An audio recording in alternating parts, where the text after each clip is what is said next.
आवाज सर्वसामान्यांचा।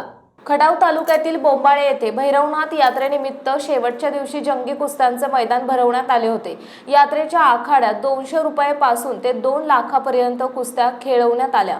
1 नंबरची 2 लाखाची कुस्ती भोसले व्यायामशाळा सांगलीचा पट्टा पैलवान संदीप मोठे विरुद्ध विल्यम फ्रान्स आंतरराष्ट्रीय पैलवान यांच्यात बराच वेळ अतितटीची रंगत चालली होती। अवघ्या 15 मिनिटात पैलवान संदीप मोठेने गिस्सा डावावर कुस्ती चितपट केल्याने आखाड्यातील प्रेक्षकांनी एकच जल्लोष केला।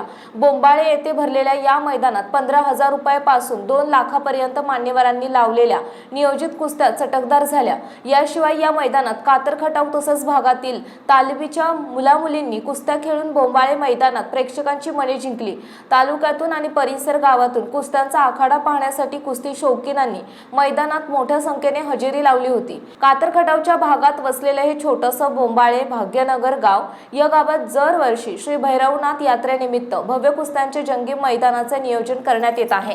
सांस्कृतिक कार्यक्रम, रथसोहळा सोबत गजी नृत्य, महाप्रसाद, ऑर्केस्ट्रा, मनोरंजनाचा करमणुकीचा कार्यक्रम ठेवण्यात आले होते। रविवारी 12 तारखेला 6 वाजता भव्य कुस्त्यांचे मैदान भरवण्यात आले होते आणि टेनिस बॉल क्रिकेटचे भव्य सामने भरवण्यात आल्याने कार्यक्रमाची शोभा वाढली होती। दरम्यान पैलवान उशिरा आल्याने मैदानही उशिरापर्यंत चालले होते। भागात अनेक कुस्त्यांची मैदान चालू असल्याने या मैदानात नामवंत कुस्तीगिरांच्या कुस्त्या उशीर होत असल्याचे दिसत होते। सुरुवातीला बराच वेळ लहान मुलांच्या रंगतदार कुस्त्या झाल्या। फायनलची अतितटीची कुस्ती संपल्यानंतर ग्रामस्थ तसेच उपस्थितांनी मैदानाचा निरोप घेतला। अशा तऱ्हेने श्री भैरवनाथ यात्रेच्या शेवटच्या दिवशी कुस्त्यांचे मैदान पार पाडत यात्रेची सांगता करण्यात आली।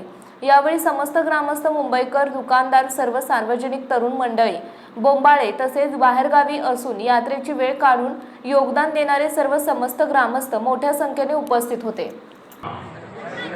काय लढताय पोरं आणि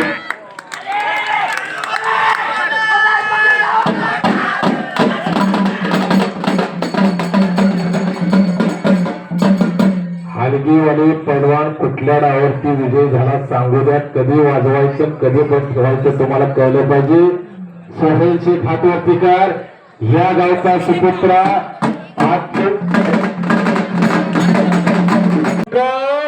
पकड मजबूत करतो विल्यम फ्रान्स।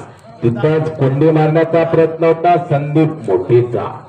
काय ताकद आहे तो विल्यम फ्रान्सला, बघा की ताकद। 8 वाजता उठून असं होतंय का? आणि पंचाचा निर्णय अंतिम, पंचाचा निर्णय आणि संपलेल्या कुस्तीमध्ये संदीप मोठे विजयी झाला। पत्रकार मित्रांनो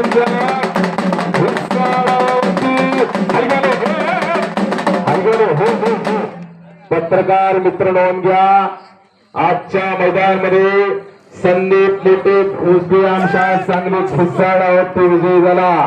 हे कुस्ती मैदान शांततेत पार पडल्याबद्दल पैलवान मंडळी, वस्ताद मंडळी, सर्व कुस्ती शौकीनांचा मी कुस्ती निवेदक पैलवान विशाल खळे मनापासून आभार मानतो आणि हे कुस्ती मैदान संपल्याचं जाहीर करतो। धन्यवाद धन्यवाद धन्यवाद।